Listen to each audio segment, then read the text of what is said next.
La santé n'est pas qu'une affaire de corps.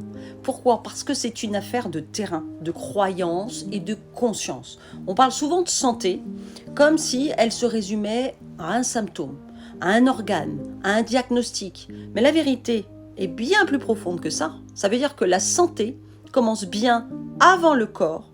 Elle commence dans ce que tu crois, dans ce que tu nourris, dans ce que tu tolères, dans ce que tu refuses de regarder et dans tes croyances. Je crois que, je suis persuadé que. Les croyances limitantes ne sont pas dans la tête, elles s'expriment dans le corps. Et les peurs non exprimées s'installent dans les tissus.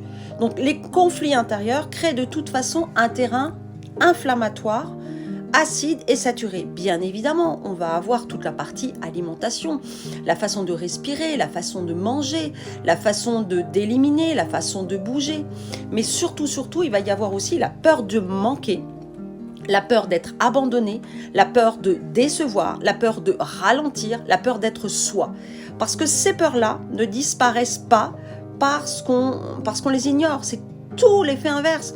Et elles s'accumulent d'année en année. Et même, j'ai envie de te dire, au fur et à mesure. Et elles déséquilibrent le terrain. Et un terrain déséquilibré attire surtout tous les maux, MAUX, de la terre. D'accord? Et je suis convaincue de cela. Et je ne parle pas en théorie, puisque je suis la preuve vivante. Quand tu ne fais pas le ménage à l'intérieur de toi, d'accord? Que ce soit au niveau de l'alimentation et les déchets, etc. Et mentalement, le corps finit de toute façon par parler plus fort que toi. Et on ne tombe pas malade par hasard. D'abord, on ne tombe pas malade, d'accord? On arrive à un point de saturation, à un point où le corps te dit « Tu ne peux plus vivre comme ça, je n'en peux plus. Je sais comment faire, mais là, c'est pas possible. » Donc, refaire sa santé, refaire son bien-être, ce n'est pas ajouter des couches. C'est enlever, c'est nettoyer, c'est désencombrer. La plupart des gens, 97% des gens ne le font pas. Et vont se persuader qu'ils ont la solution. D'accord? Mais ils sont de plus en plus malades. Donc, il y a le terrain physiologique, le terrain émotionnel et le terrain mental. Tant que tu ne refais pas ton terrain, tu peux manger mieux, respirer mieux, penser positif, le corps continuera à compenser.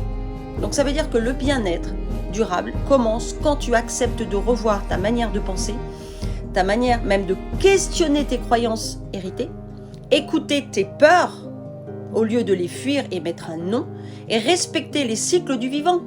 C'est remettre de la cohérence entre ce que tu ressens, ce que tu penses et ce que tu fais. Parce que la santé n'est pas une destination, c'est un alignement. Et quand tu nettoies ton terrain, quand tu apprends, parce que ça s'apprend, le corps retrouve sa capacité d'adaptation. L'énergie revient, la clarté s'installe, la vie circule à nouveau. Mais tant que tu continues à vivre comme toi-même et contre toi-même, aucun protocole ne suffira. Donc refaire sa santé, refaire son bien-être, c'est avoir le courage de se regarder vraiment en face et de faire le ménage et de choisir une autre manière de vivre. Et ça, c'est un acte de conscience.